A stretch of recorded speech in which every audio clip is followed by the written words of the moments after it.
1970년 젊은 유학생이었던 오 박사는 당시 파독간호사로 있었던 신숙자 여사를 만나 가난하지만 행복한 결혼 생활을 시작했습니다. 바이올린을 좋아하던 두 딸 혜원이와 규원이를 보며 훌륭한 경제학 박사가 되겠다는 꿈을 키워갔습니다. 하지만 저는 가슴에 메어지는 듯 했죠. 이런 곳이 없구나 하니 한발자국도 1930년대를 못 벗어났구나. 그런 생각을 했죠.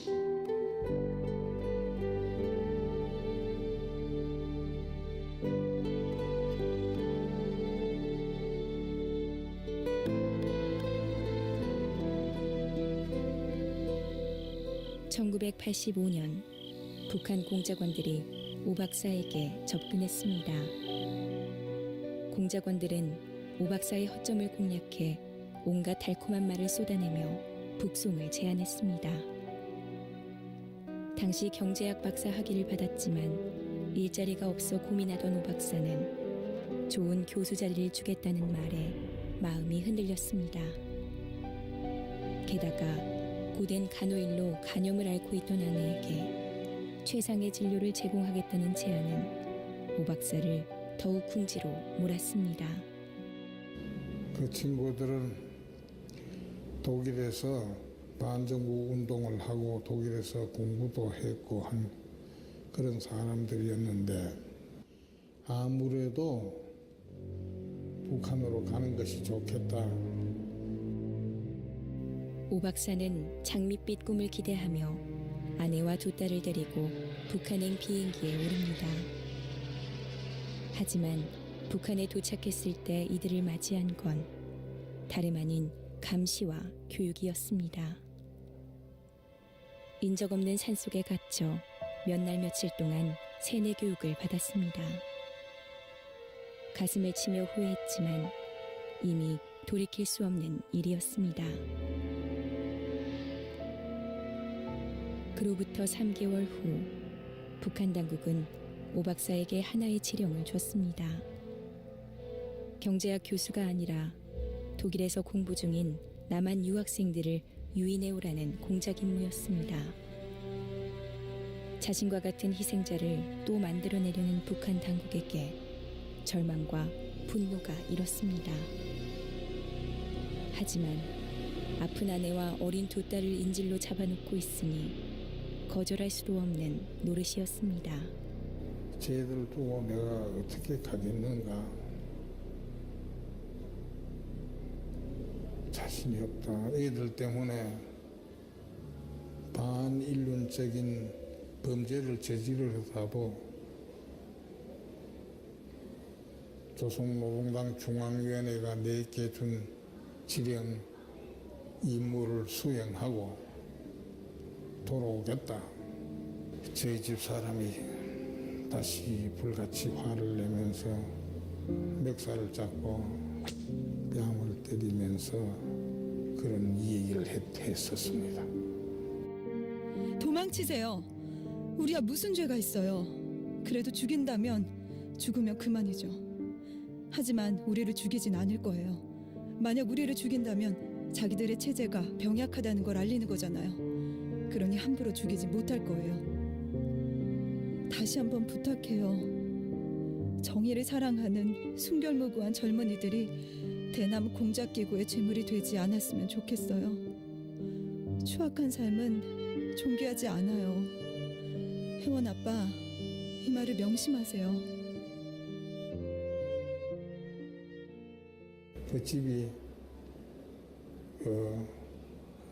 평양 중구였고 즉 평양의 중심지인 그 창강거리 저희 집이 바로 그 호텔 옆에 있었어요.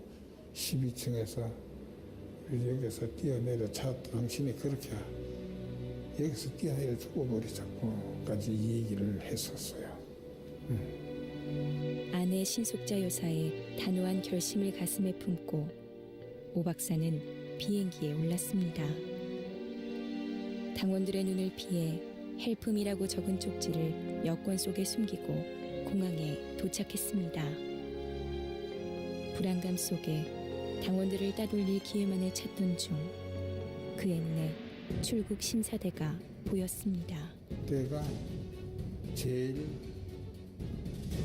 충돌 없이 큰 마찰 없이 이 사람 이 공작 지부의 그 공작 작전에서 빠져나올 수 있다고 판단한 거죠. 살려달라 헬품이 하나는 영어로 하나는 독일어.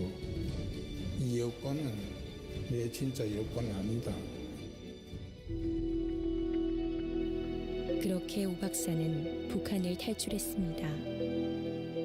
오 박사의 탈출 이후 아내 신숙자 여사와 두 딸은 악명 높기로 유명한 요덕 정치범 수용소에 수감되었습니다. 애들은 못 봤어요. 아니면 못 봤어요. 그 엄마만 계속 봤어요. 창고에 우리가 무슨 무슨 옥수수 밭질라랑 갔다가 밀가루 가질라랑 갔다가 그래 보면은 그랬어요. 근데 눈이 커요. 이 여자가 얼굴이 하얗고. 어머니는 그 머리가 새하얗거든요. 아야. 그 우리가 흔히 보기도 턱 보면 여기서 보면 이방인 같아. 외국 사람 같아 딱 보. 북한을 탈출한 오길란 박사는 독일에 남아 가족들을 구하기 위해 가진 노력을 기울였습니다. 그러던 중 지난날 자신에게 북행을 권유했던 윤희상 씨가 찾아왔습니다.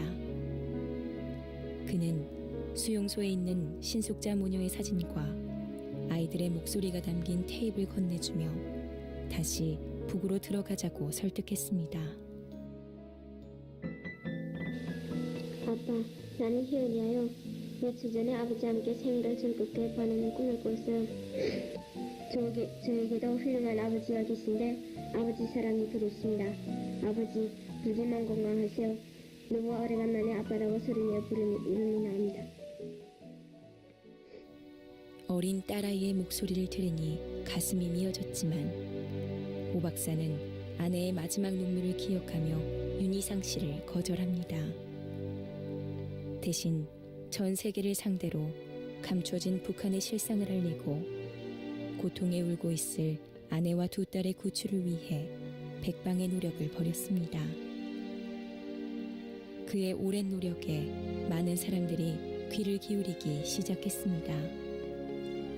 북한 인권에 대한 관심이 높아지는 한편 신숙자 모녀 구출을 위한 캠페인이 곳곳에서 벌어졌습니다. 그렇게 26년이 흐른 후 그동안 묵묵부답이었던 북한 당국으로부터 서신 한 장이 도착했습니다. 전처 신숙자는 간염으로 사망했으며 두 딸은 오 박사를 아버지로 인정하지 않는다는 짧은 답변이었습니다. 심정은 하늘이 무너진다고 할까, 무너졌다고 할까, 억장이 무너졌죠. 26년의 기다림 끝에 받은 청천벽력 같은 답변을 오 박사는 믿을 수 없었습니다. 오 박사를 북한으로 유인할 때도 거짓만 일삼던 북한 당국이었습니다. 그러니 무슨 거짓말인들 또 못하겠느냐고 오 박사는 생각했습니다.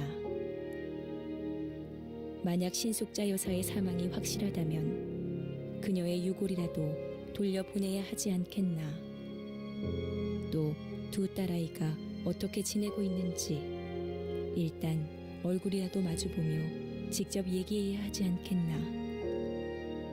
거짓된 답변이라도 가족에 대한 답변을 받고 보니 오 박사의 심정은 더욱 절박해졌습니다. 아버지의 잘못 때문에 온갖 그 옛날에 그 어느 누구도 상상할 수 없는 삶에서의 고초를 겪은 두 딸 어떻게 위로 뭐라고 하겠어요. 그냥 딸들이 아빠를 만나서 운다면은 내 손으로 그냥 눈물을 닦아주면서 그래 울어라 실컷 울어라. 남은 평생을 아내와 딸들에 대한 죄책감으로 살아온 오길남 박사. 다행히도 아내와 딸들의 구출에 큰 힘이 되는 판결이 얼마 전 있었습니다.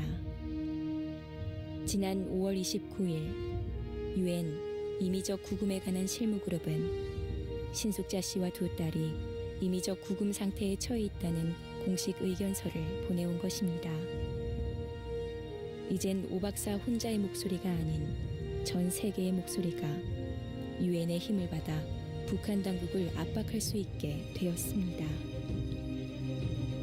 그동안 오 박사 가족의 사정을 안타깝게 여기고 나아가 북한 인권 개선에 관심을 갖고 함께해온 수많은 이들이 있었기에 조금씩 희망이 보이고 있습니다. 정말 이 바보 같은 짓을 한 저를 도와 저 아내와 두 딸의 구출에 나서 주신 분들에게 정말로 감사를 드립니다.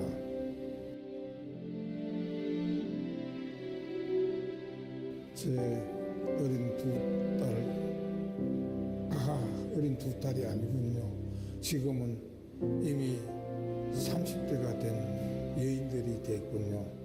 그래도 그 두 딸을 부둥켜 안고 기뻐서 통곡하는 시간이 오도록 많은 지원, 도움을 주십시오. 감사합니다.